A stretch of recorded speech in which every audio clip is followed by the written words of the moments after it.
नमस्कार, स्वागत है आपका। आपके साथ मैं हूं अमृता। एक नजर हेडलाइंस पर। काले धन के खिलाफ और होगी सख्ती, प्रधानमंत्री का बयान। नए नोटों की कमी से लोगों की बढ़ी मुश्किलें, आज भी खुलेंगे बैंक।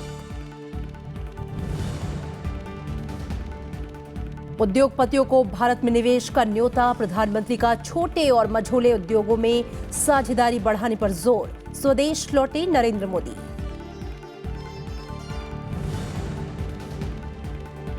जम्मू कश्मीर में कुपवाड़ा जिले में सीमा पार से गोलीबारी, भारत का माकूल जवाब। महबूबा मुफ्ती का शांति बहाली के लिए बातचीत पर जोर।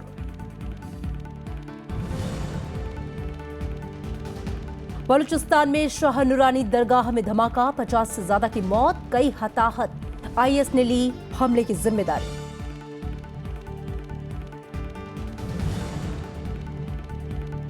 और राजकोट टेस्ट मैच ड्रॉ की ओर, इंग्लैंड का टीम इंडिया पर 163 रन की बढ़त, 10 विकेट आउट होने बाकी।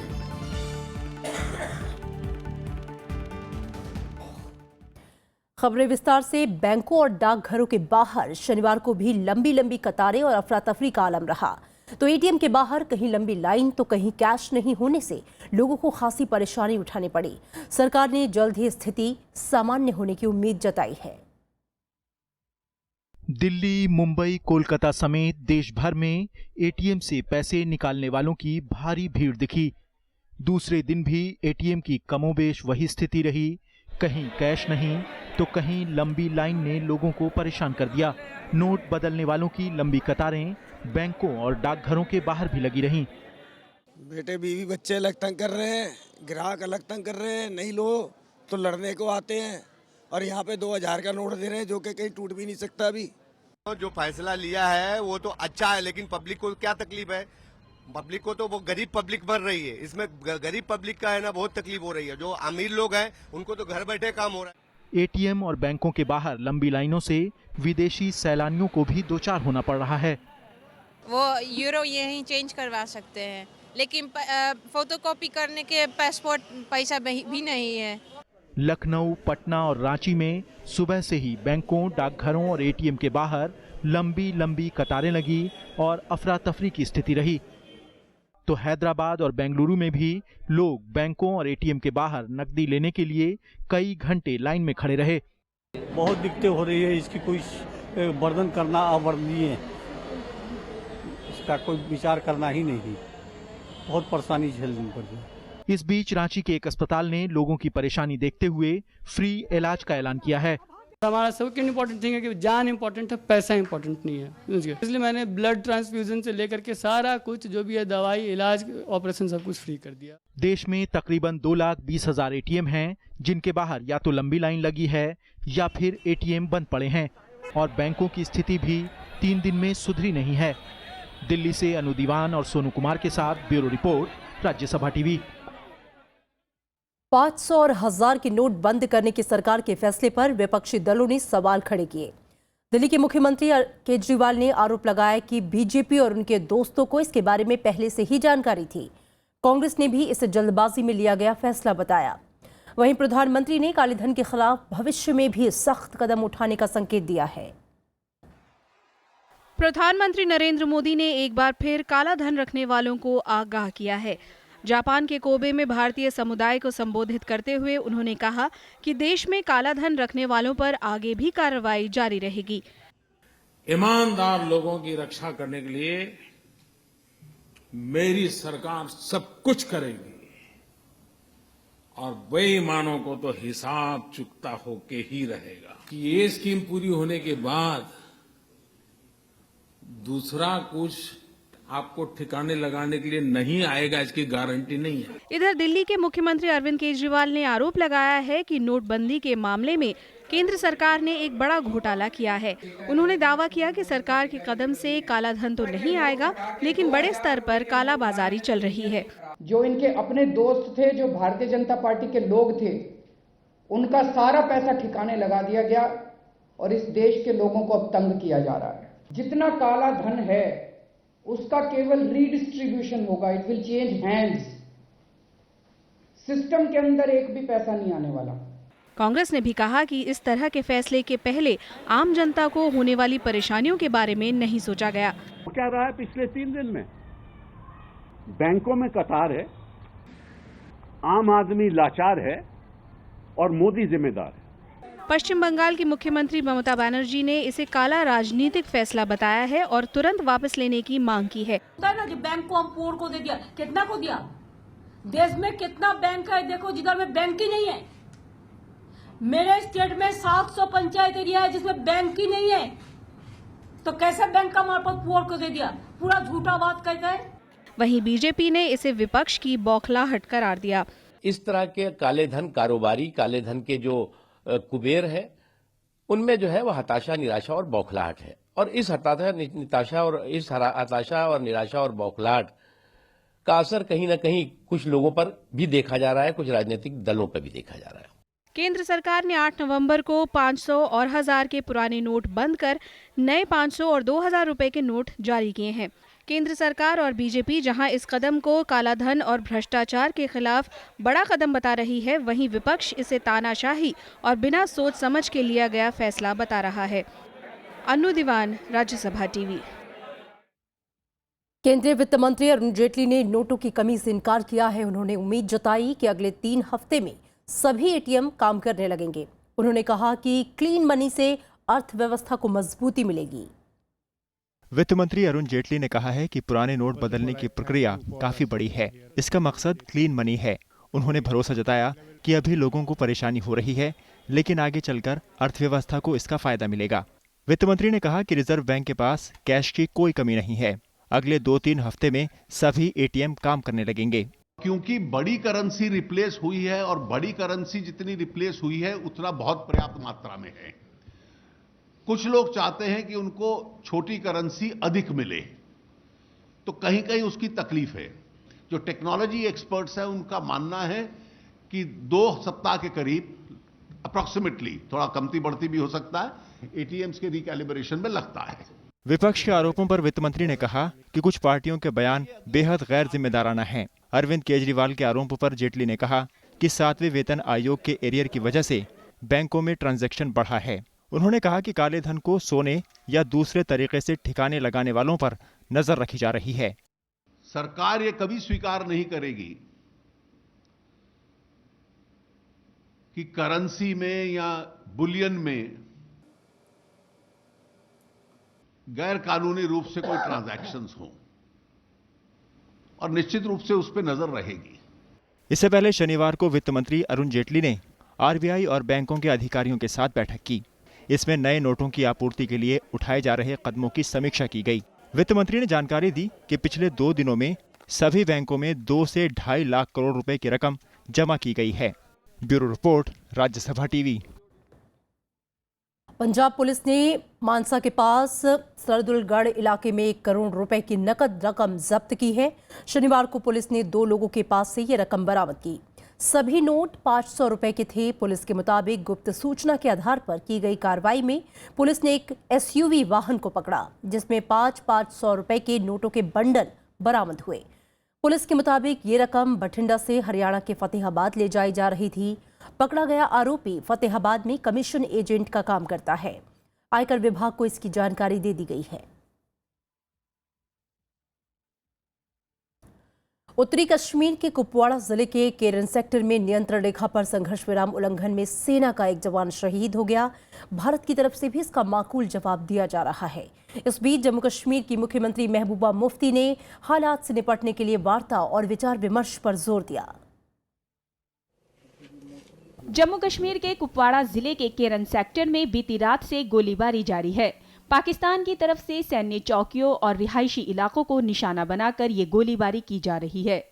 सीमा पार से हुई गोलीबारी में एक जवान शहीद हो गया है। भारत की ओर से भी माकूल जवाब दिया जा रहा है। जवाबी कार्रवाई में भारतीय जवानों ने पाकिस्तान की कई सीमा चौकियों को निशाना बनाया। वहीं राज्य के आरसपुरा सेक्टर में 2 लोगों के खिलाफ राष्ट्रद्रोह का मुकदमा दर्ज किया गया है। इन लोगों पर पाकिस्तान के लिए जासूसी करने का आरोप है। जम्मू कश्मीर की मुख्यमंत्री महबूबा मुफ्ती ने कश्मीर के मौजूदा हालात पर चिंता जताई। उन्होंने इन हालात से निपटने के लिए वार्ता और विचार विमर्श पर जोर दिया। इस बार भी हमारे प्राइम मिनिस्टर ने बहुत बड़ा बोल्ड स्टेप लिया। लाहौर चले गए, उसके बाद पठानकोट हुआ, वो रिस्पांस नहीं मिला, मगर फिर भी हमें कोशिश करते रहना है, क्योंकि अगर हम जम्मू कश्मीर में तरक्की चाहते हैं, जम्मू कश्मीर में अमन चाहते हैं, तो मुफ्ती साहब की जो वो विजन है, वाजपेयी जी की वो जो शुरुआत है, उसके बगैर कोई चारा नहीं है। लगातार हो रहे संघर्ष विराम उल्लंघन की वजह से घाटी के कई इलाकों में दहशत का माहौल है।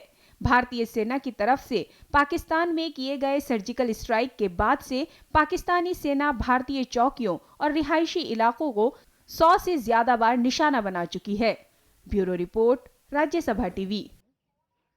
और सतलुज यमुना लिंक नहर के मुद्दे पर पंजाब सरकार ने राष्ट्रपति प्रणब मुखर्जी से मिलने का समय मांगा है। मुक्तसर में पंजाब के मुख्यमंत्री प्रकाश सिंह बादल ने कहा कि वो राष्ट्रपति से सुप्रीम कोर्ट की सिफारिश मंजूर नहीं करने की अपील करेंगे। उन्होंने कहा कि पंजाब में पानी की कमी है और ऐसी हालत में हरियाणा को पानी नहीं दे सकते। वहीं कांग्रेस ने कल पूरे राज्य में पंजाब सरकार के पुतले जलाए। कांग्रेस का आरोप है कि सरकार राज्य के हितों को लेकर गंभीर नहीं है। सुप्रीम कोर्ट ने गुरुवार को पंजाब सरकार को झटका देते हुए 2004 के पंजाब एक्ट को असंवैधानिक बताया था। The Punjab government, the BJP Akali government, is not reflecting the anxiety and anger of the people of Punjab. So the government's failure in conveying the actual ground reality is the real problem here. बहुत सारी device हैं, कोई मान लेते हैं, कोई नहीं मानते। आगे प्रेसिडेंट साहब के है कि वो मानते हैं कि नहीं। ਅਸੀਂ ਆਦੇ ਵੀ ਐਡਵਾਈਸ ਨਾ ਮੰਨੋ। ਕਿਉਂ ਨਾ ਮੰਨੋ? ਕਿ ਉਸ ਵੇਲੇ ਦੇ ਹਾਲਾਤ ਤੇ ਹੁਣ ਦੇ ਹਾਲਾਤ ਬਦਲ गए। प्रधानमंत्री नरेंद्र मोदी जापान यात्रा से स्वदेश लौट आए हैं। इससे पहले उन्होंने जापानी उद्योगपतियों और कारोबारियों से भारत में ज्यादा निवेश की अपील की। दौरे के आखिरी दिन उन्होंने कोबे में कहा कि दोनों देशों के बीच औद्योगिक साझेदारी से भारत के मझोले और छोटे उद्योगों को काफी लाभ पहुंचेगा। जापानी प्रधानमंत्री शिंजो आबे के साथ उन्होंने बुलेट ट्रेन में सफर भी किया। जापान दौरे के आखिरी दिन प्रधानमंत्री नरेंद्र मोदी ने शिंजो आबे के साथ जापान की मशहूर तेज रफ्तार शिंकनसेन बुलेट ट्रेन में यात्रा की। मोदी और आबे ने टोक्यो से कोबे तक ट्रेन में सफर किया। इस ट्रेन की गति 240 से लेकर 320 किलोमीटर प्रति घंटे है। कोबे में कारोबारी जगत के नेताओं के साथ भोज के दौरान प्रधानमंत्री ने जापानी उद्योगपतियों को भारत में निवेश का न्योता दिया। Greater interaction and cooperation between Kansai region and small and medium enterprise in India could prove transformational for our economic partnership. इस दौरान गुजरात राज्य और ह्योगो प्रांतीय सरकार के बीच एक समझौते पर हस्ताक्षर हुआ। इसके तहत शिक्षा, कारोबार, संस्कृति, आपदा प्रबंधन और पर्यावरण संरक्षण पर सहभागिता बढ़ाने पर सहमति बनी। I am confident that the agreement will give further impetus to the friendly exchange and cooperation which have excited for many years between Hyogo and Gujarat. Kobe में प्रधानमंत्री Narendra Modi Kawasaki heavy industry देखने पहुंचे। यहां पर हाई स्पीड बुलेट ट्रेनों का निर्माण किया जाता है। प्रधानमंत्री को वहां पर इंडस्ट्री से जुड़े सभी पहलुओं की जानकारी दी गई। इससे पहले शुक्रवार को भारत और जापान के बीच असैन्य परमाणु समझौते पर हस्ताक्षर किया गया था। इससे पहले जापान ने एनपीटी पर हस्ताक्षर नहीं करने वाले किसी देश के साथ परमाणु करार नहीं किया है। Bureau report, Rajya Sabha TV. यहां रुकेंगे एक छोटे से ब्रेक के लिए।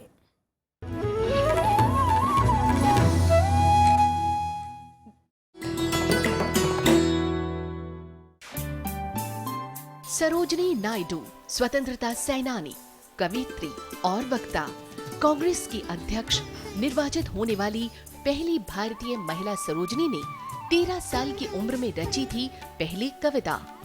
आजादी के बाद वो बनी देश की पहली महिला राज्यपाल। भारत कोकिला के नाम से मशहूर सरोजनी नायडू है नारी शक्ति की अनूठी मिसाल।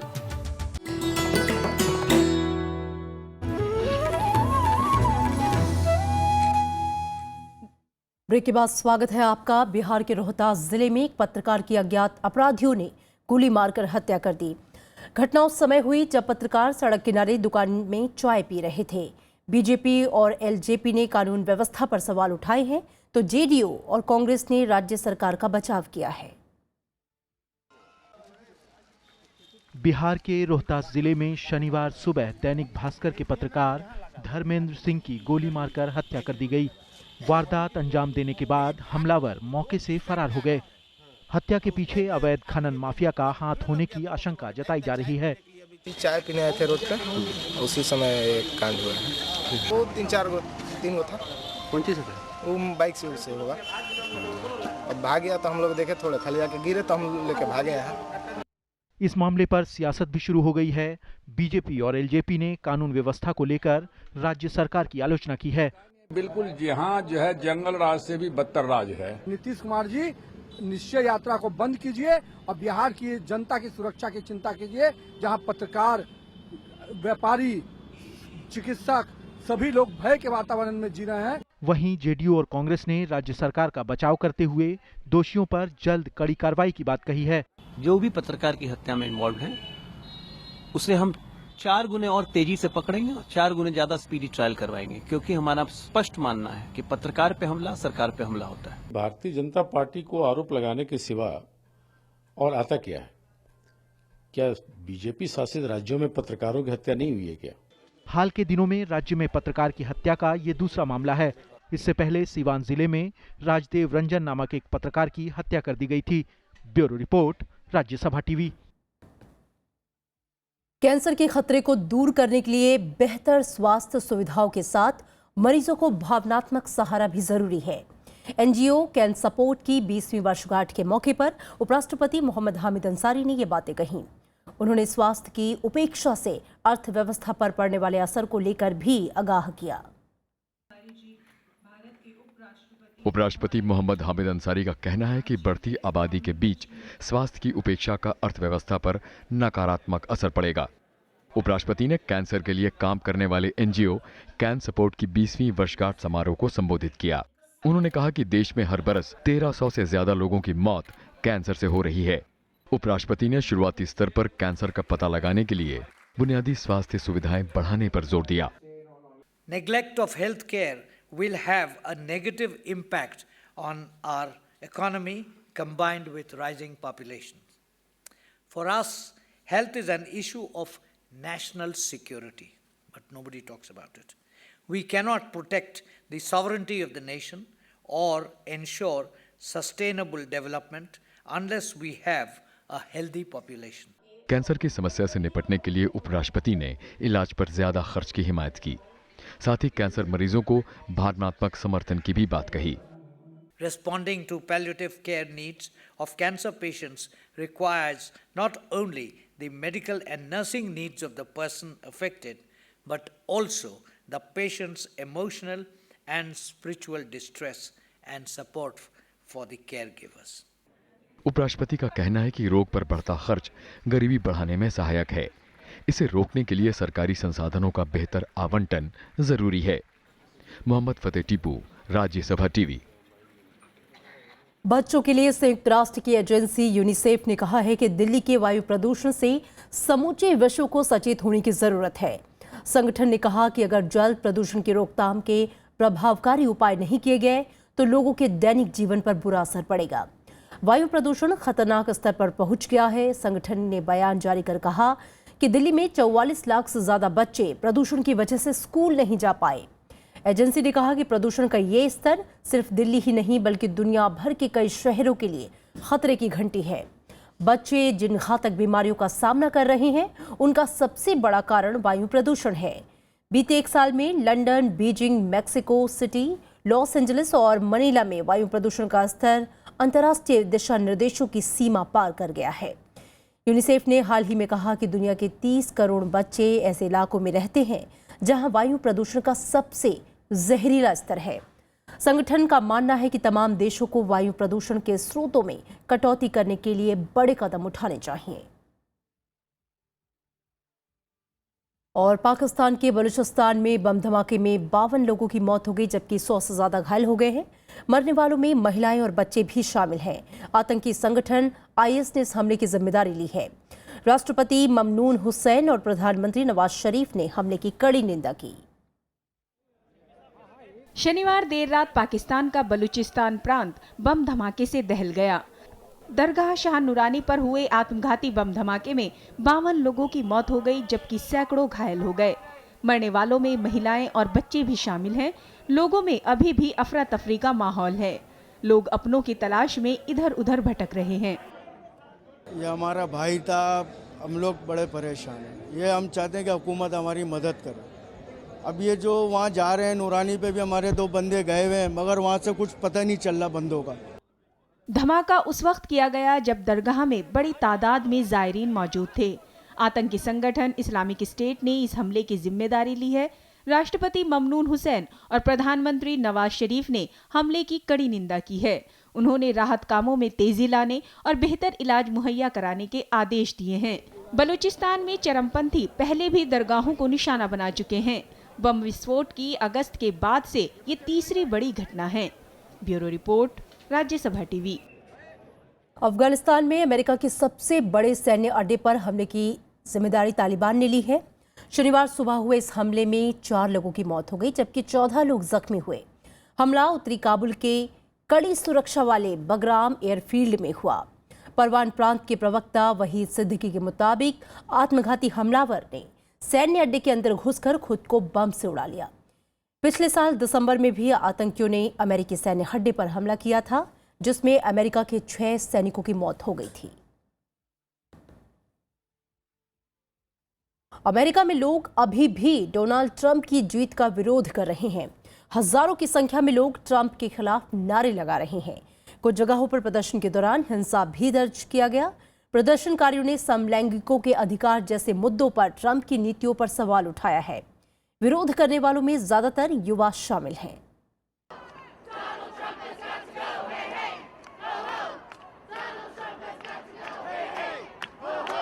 अमेरिका में डोनाल्ड ट्रंप का विरोध जारी है। शनिवार को पोर्टलैंड, ओरेगॉन समेत कई शहरों में बड़ी तादाद में प्रदर्शनकारी सड़कों पर उतरे। पोर्टलैंड में मॉरिसन ब्रिज पर प्रदर्शनकारियों ने ट्रंप के दूसरे देशों से आने वाले लोगों के खिलाफ दिए गए बयान के साथ साथ मुस्लिम और महिलाओं के खिलाफ दिए गए बयानों का विरोध किया। I'm an immigrant. I've come to this country from South Africa. I've seen what a police state does. I've seen people oppressed. And this is like a heartbreak of the American dream for me. So I'm fighting to keep what America stood for alive. इस दौरान एक प्रदर्शनकारी को किसी ने गोली भी मार दी। पुलिस के मुताबिक घायल शख्स की पहचान नहीं हो पाई है। खबर के मुताबिक गोली एक अज्ञात हमलावर ने चलाई थी, जिसकी तलाश की जा रही है। ट्रंप के विरोध में प्रदर्शन के लिए जुटे लोगों ने चुनाव के नतीजों को चौंकाने वाला बताया है। I'm here because I'm in pain. I just want to, I don't know. I just want to express myself that I just can't believe that this happened. I mean, it did happen, and I've heard a number of the commentaries that explained why. But nevertheless, it's very painful. नवनिर्वाचित राष्ट्रपति Donald Trump ने इस विरोध प्रदर्शन के लिए media को दोषी ठहराया है। उन्होंने लोगों से शांति बनाए रखने की अपील की है। Bureau report, Rajya Sabha TV. दक्षिण कोरिया की राष्ट्रपति पार्क ग्यून हे के इस्तीफे की मांग को लेकर राजधानी सियोल में हजारों लोग सड़कों पर उतरे। पिछले 1 दशक के दौरान दक्षिण कोरिया में इसे सबसे बड़ा सरकार विरोधी प्रदर्शन माना जा रहा है। प्रदर्शन में बड़ी तादाद में महिलाएं और बच्चे भी शामिल हैं। राष्ट्रपति भवन पहुंचने से प्रदर्शनकारियों को रोकने के लिए बड़ी तादाद में सुरक्षा बलों को तैनात किया गया है। पार्क को लेकर यह असंतोष उनकी पुरानी मित्र चोई सुन सिल के सरकार में प्रभाव को लेकर पैदा हुआ। सिल पर सैमसंग समेत कई बड़ी कंपनियों से आर्थिक लाभ लेने का आरोप है। सिल इस समय हिरासत में हैं और सरकार से जुड़े कुछ घोटालों को लेकर उनसे पूछताछ चल रही है। जनता के गुस्से को शांत करने के लिए पार्क ने कई बार माफी भी मांगी और अहम विभागों में बड़े फेरबदल किए, लेकिन जनता उनके इस्तीफे से कम पर तैयार नहीं।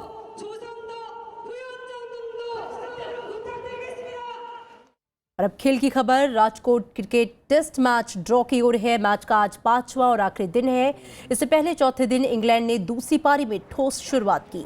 दिन का खेल खत्म होने तक इंग्लैंड ने बिना विकेट खोए 114 रन बना लिए। इस तरह उसकी कुल बढ़त 163 रन की हो गई। कप्तान एलिस्टेयर कुक 46 जबकि हसीब हमीद 62 रन बनाकर क्रीज पर डटे हैं।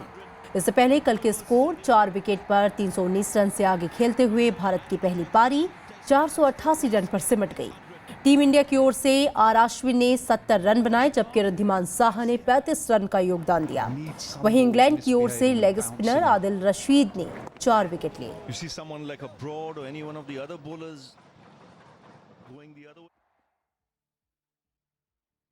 और भारतीय हॉकी के मुखिया नरेंद्र बत्रा अंतर्राष्ट्रीय हॉकी परिषद के 12वें अध्यक्ष बन गए हैं।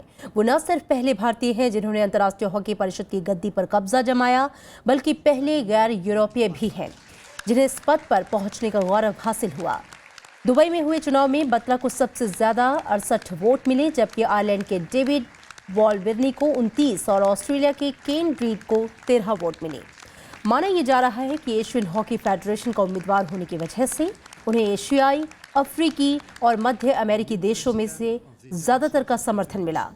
बत्रा फिलहाल हॉकी इंडिया के अध्यक्ष हैं। और अब चलते चलते एक नजर हेडलाइंस पर। काले धन के खिलाफ और होगी सख्ती, प्रधानमंत्री का बयान। नए नोटों की कमी से लोगों की बढ़ी मुश्किलें, आज भी खुलेंगे बैंक।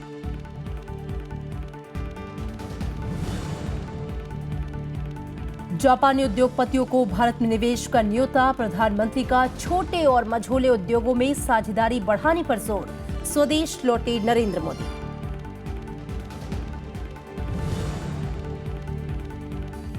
जम्मू कश्मीर में कुपवाड़ा जिले में सीमा पार से गोलीबारी, भारत का माकूल जवाब, महबूबा मुफ्ती का शांति बहाली के लिए बातचीत पर जोर।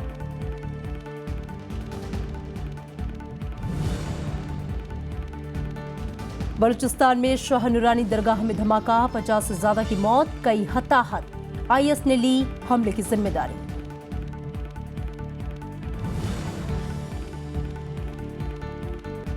और राजकोट टेस्ट मैच ड्रॉ की ओर, इंग्लैंड को टीम इंडिया पर 163 रन की बढ़त, 10 विकेट आउट होने बाकी। और फिलहाल खबरों में इतना ही, आगे देखिए महामहिम राज्यपाल।